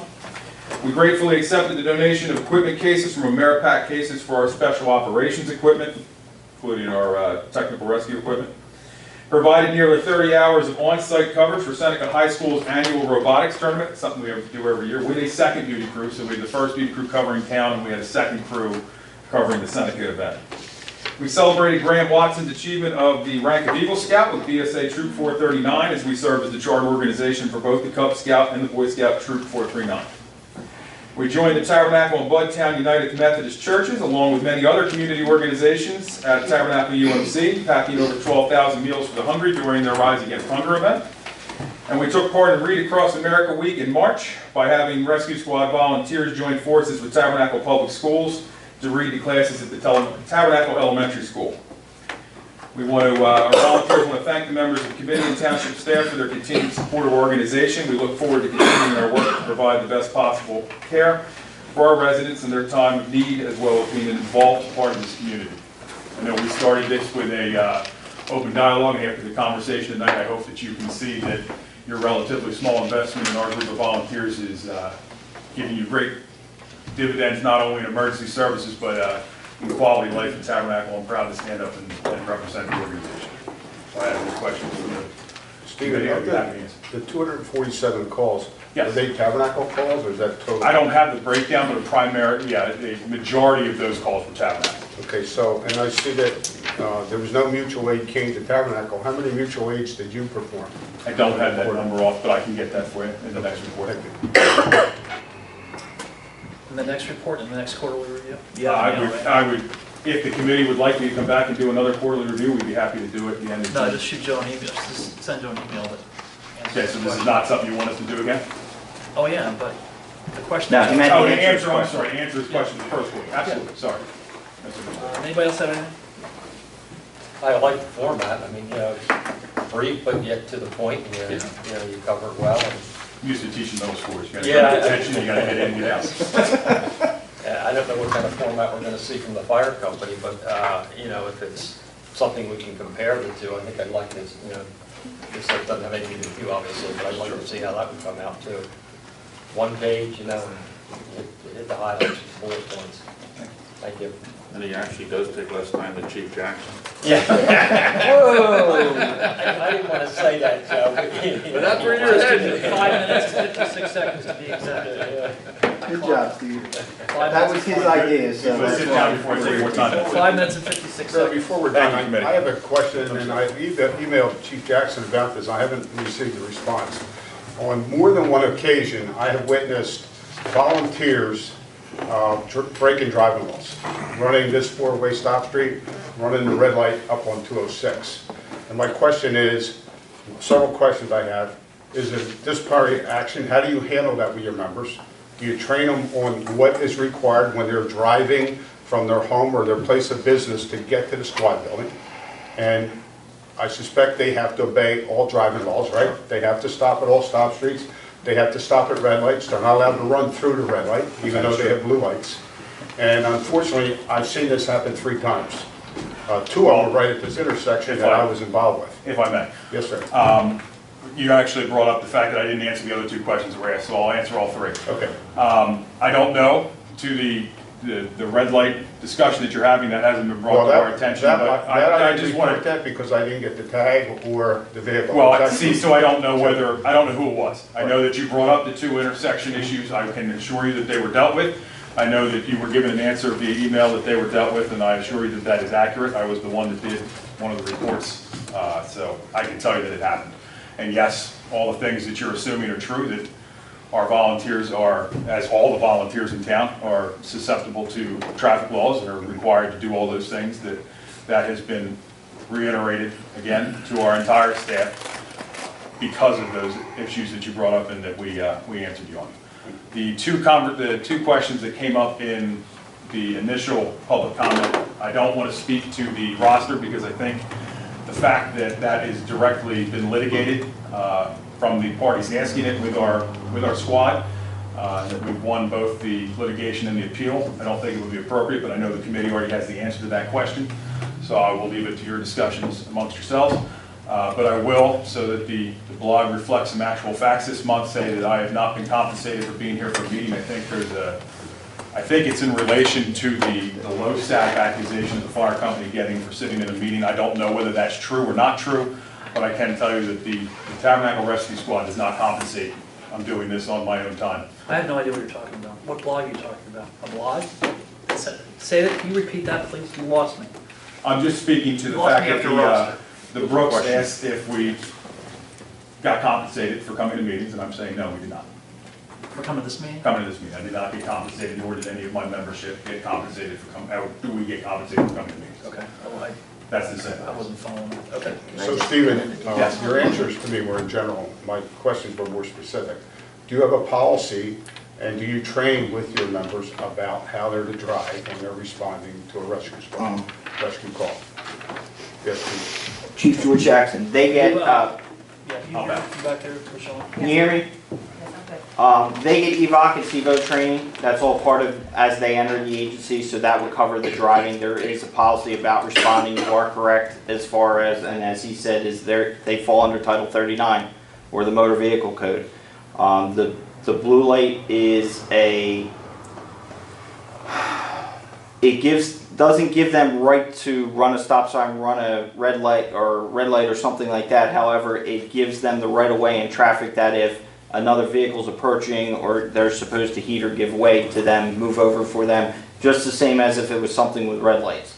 But there is policy that dictates their response, how they respond, and there is training as far as they get ZEVO, EVOC, and it covers those topics as part of their training.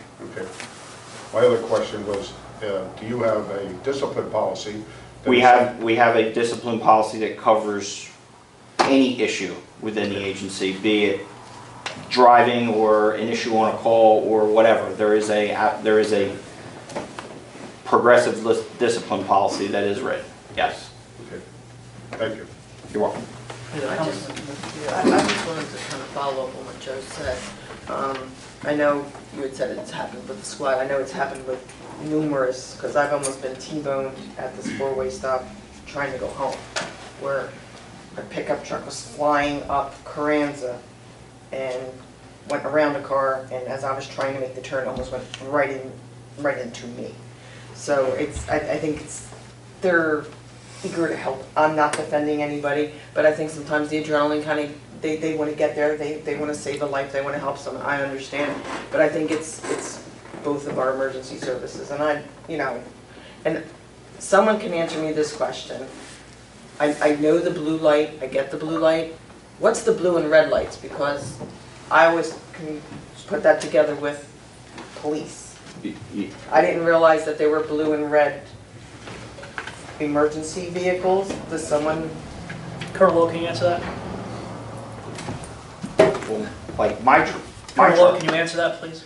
Yeah, my truck has blue and red. All right. And No, it's I'm just because saying, I'm like, I've seen a pickup truck come flying down the road and it's got blue and red lights on in the grills and everything, and I'm used to blue lights. Normally that's some kind of law enforcement as well as some kind of an emergency response. All right, well, I know it's not, it's a regular it's a pickup truck, it's not a state police pickup truck. So that's why I'm just questioning it, because I've seen that. Yeah, I mean, for our organization, like, our trucks our marked vehicles No, have this red was and an blue. unmarked vehicle. For our personal cars, the general membership have blue. The only two people in the agency that are authorized to have red would be me, myself, as the chief. I don't even have a light in my personal vehicle, and the other one would be my assistant. I know he has a red light. It's not both. It's just red. No, this is but both. it's supposed. And I don't know who it is. For that regulation, it's supposed to be red or blue, not both. Well, this is both going Right. off at the same time, and that's why I thought it was a police Right. officer, and then I'm looking, and No. it's a regular It pickup would be truck, and red I'm like, or blue. It wouldn't No. be both. but they're going through, whoever it is going through town code like that, which made me think it was a police officer, and it was not. Colonel? Just as a safety officer for the township, one of the things when your letter, you sent a copy of it to me, I went and I gave training to both the rescue squad and the fire company on basic shift safety as well as these kinds of issues, because it's also a safety issue. But we did it to both, and to the, incidentally, to the CERT and to the people that are work directly for me. So the message tonight is, for emergency responders, don't put other people at risk while you're responding. And for the public, that if an emergency responder is responding, give them the right of way. If I'm coming down the road and I see a guy with a blue light, I'm pulling over so he can go around me. Because it may be a double line, he may not be able to pass me. So if I pull over safely, he doesn't have to break that double line, he can, or she can move forward. If I come to the intersection and it's my turn to cross the intersection, I see the blue light, I give them the right of way. So it's a two-way, so we have to cooperate with them and give them the room that they need to get to the building so they can respond to whatever the emergency is. Mr. Barton, to your point, or to the Colonel's low point, your point is that I also addressed it at our next meeting after after we had received your complaint. I addressed it at the next business meeting and went over the rules with the body as a whole, though. So it's been more than covered. Any other comments on the committee? I've got a couple questions, but in speaking with George and getting set up to come tonight, I think I'm going to hold them until we sit down and meet. So that's all I've got. Thank you. Thank you. Township Committee. Mr. Barton. Report, Mayor. Mr. Franson. Pass. Mrs. Brown. Yes. Mr. Yates. I would like to thank and commend the emergency services in this township, fire department and the squad. An incident that happened Saturday night, 11:45 Saturday night, where an ATV decided it wanted to try and take out a mailbox, and the mailbox won. Both organizations responded in an extremely timely fashion, along with the state police. My understanding is 3 people were injured. The squad did an excellent job of addressing that situation along with the fire company. It's a shame they're not here, so they can accept the accolades also. But our first responders, I mean, they're above and beyond. Thank you so much. Thank you, sir. Mayor, if I could piggyback on that, You already went. I didn't know that the deputy mayor was going to bring up ATVs. Unfortunately, there was a 14-year-old boy with his wife. He lives just outside the boundaries of Tabernacle in Southampton. I go by his house every day. He lives on New Road. He and 2 other young boys, I think about the same age, were involved in an ATV crash just outside of our township boundaries. Our fire company, our rescue squad responded. Unfortunately, one of those boys lost their life. About a year ago, we had some girls that got seriously injured on ATVs. The year that I was the mayor, I addressed this with the state police. And if you remember, they came in and made a presentation, and Chief Jackson, I know you're a police officer, I believe they told me that if they're pursuing an illegal vehicle, and an illegal vehicle doesn't stop, that's a felony if they continue. But the state police don't continue because they don't want to create an accident. So they let it go. And unfortunately, so we have a culture in this town where people move to this town, they buy ATVs, whether they're quads, whether they're motorcycles for young kids, and they think it's okay that the kids ride these on the public right-of-way, on public streets. I followed a young boy one day. I was coming down 206 and he came across Flyett Road. He couldn't have been no more than about 12 years old. My route home was down Flyett Road to Cranzer Road to 532 to New Road. He was taking the same route. I followed him all the way to Friendship Road. I normally go to Waltham. I said, well, let me see where he's going. I followed him down to Powell Place Road, and I followed him as far as your street, Rick. And so this kid just drove about 5 miles through this township illegally. And by the way, when he came through this intersection, he did not stop at any of these stop streets as he went through this intersection. And it's a big problem. I have folks, residents that I know that live on Woodside. They live on that side of town. They tell me about them driving through the woods to get to the Haas property on the weekends, about them going down 532 doing wheelies. One gentleman encountered a kid in his yard. The kid was from Atco. He drove here from Atco on a dirt bike. I think it's serious enough, Mayor, that maybe we should maybe ask public safety to get together and talk about with state police. What can we do to control this? Is it something, maybe we just educate the people with it? That, look, if your child, if you move here and you buy your child a dirt bike and you let them go out your driveway, and he's on the public street, he's driving illegally. And it's not acceptable, especially given, like Joe just said, the accident that he had. Well, It's going to continue if we don't do something about it. I don't know what we can do. What the state police did do on our behalf that time that I talked about, they brought in a state police helicopter on the weekend, and they flew that neighborhood. And they were looking for the kids on the dirt bikes, and then they follow them, and they see what house they go into, and then they send a car there. You know, but clearly they can't be doing that every weekend with a state police helicopter. They did do that for us one time. Well, Mr. Barton, the incident that happened Saturday night was, did not involve children, teenagers, it was all adults. Well, that's for children, you know, if it's not a registered vehicle, it doesn't belong on the street. I spoke with Glenn Robbins about this right after the Southampton accident. And one of the ideas that we are kind of kicking around, and he's actually working on it, one of the ideas we had was to start at the school and bring someone into the school to have like a motocross rider that's from here to talk about, I mean, a professional motocross rider to talk about motorcycle safety, ATV safety, what the law is. And I've been working on that with Glenn, but I have not spoken to him since before the break about it, but I'll follow up with him about that. As a piggyback to that, one of the things that they have done many years ago was the PTA had sponsored Cooper Trauma coming in and having a meeting with parents. So they actually could get an idea of what could possibly happen and things like that, because Cooper Trauma sees it all the time. I was driving here tonight, and I was on 532, and there was an ATV that came out of Russ Anderson Boulevard, and it pulled out in front of me.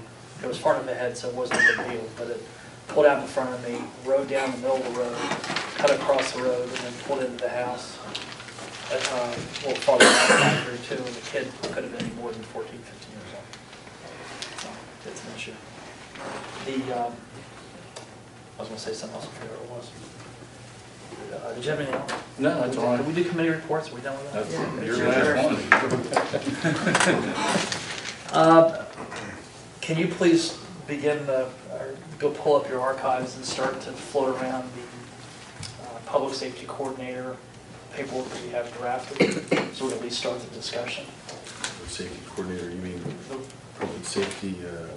The language you've already done. Sure. There's a couple versions of it. We just need to start to talk about it. Do you want me to recirculate that on the committee? That'd be great. We just want to start to have begin to have the discussion. And hasn't been any predetermined idea what we're doing, but at least it gets us starting the discussion. At this point, we'll open up the meeting to public comment. If you're interested in speaking this evening, please raise your hand. I'll call on you. We will be holding you to 3 minutes for sure. At this point, we'll open up the meeting to the public. Mrs. Brooks, you just made it. Come on. Actually, I'm gonna take the young lady in the back. I didn't call on you. You didn't raise your hand. Fran raised your hand. He raised his hand almost simultaneously. Okay. Have a I'll seat, be happy sir. to go. Fran Brooks, again, was in the road.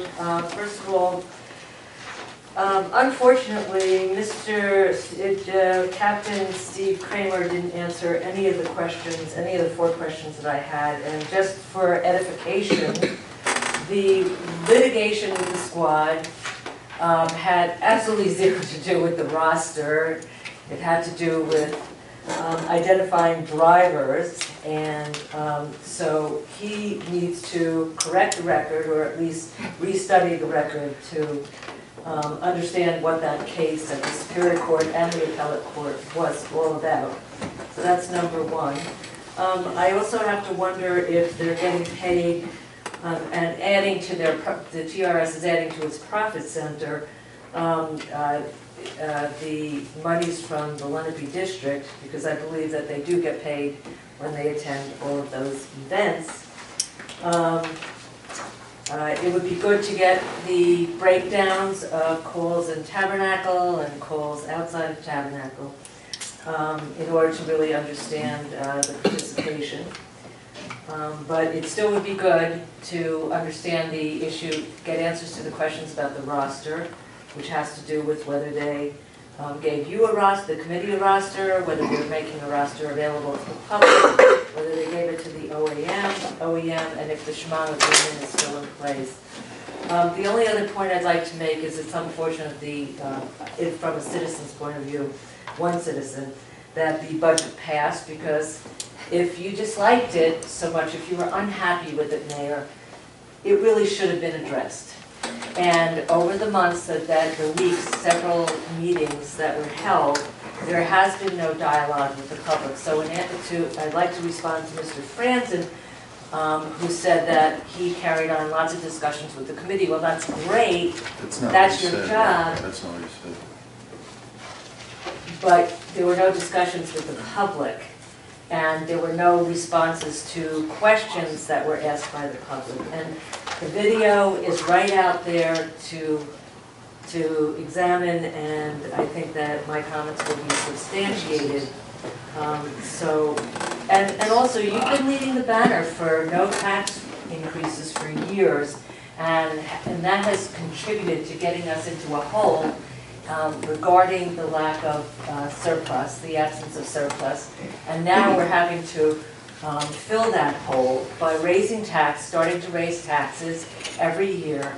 And while all of us are going to, and all of us who are on fixed incomes now, are going to have to endure another 2-cent increase, and there'll be a 2-cent salary increase, there's nobody that's going to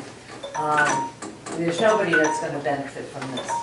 So maybe in the future, instead of holding all your discussions at the hearing, you could really spend some time, maybe at a couple of special meetings, let the public come, raise questions, and really do some detailed work. I appreciated Mr. Barton's comments about a needs assessment and how they handle it in the private sector. And I think this committee needs to run a little bit more like the private sector. Thank you. For your comments. Sir, could you raise your hand? Could you please raise your hand? I did again. Mr. Brooks? Thank you. 78 Mrs. Brooks stole my thunder.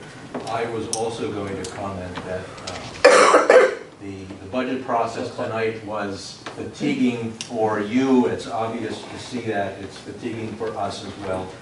I think it would be easier, better, if it was more work was done up front, more work in public, and having discussions was done in front, and that way you would not be up against the wall discussing what can be done without running the risk of not having tax bills sent out in time.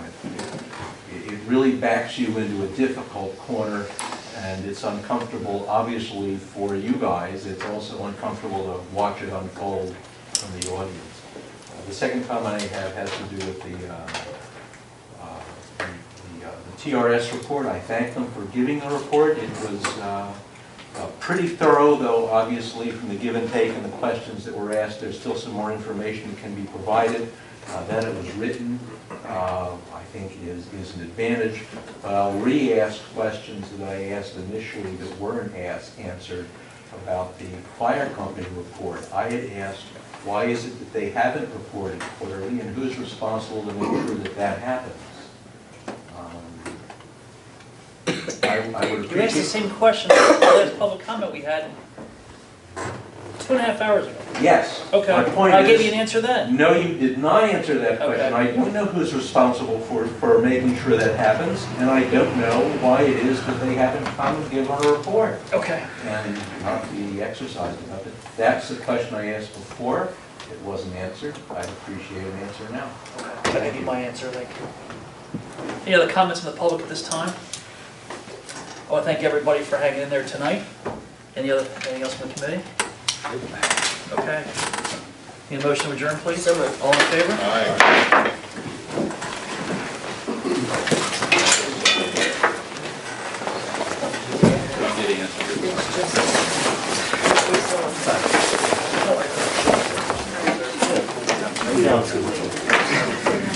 That's why they didn't do it. Chief. Turned in front of my ambulance the other day. That was me driving an ambulance being turned in on 70. I was coming out.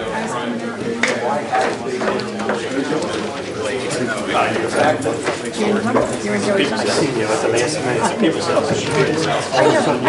I saw the look on your face. The look on your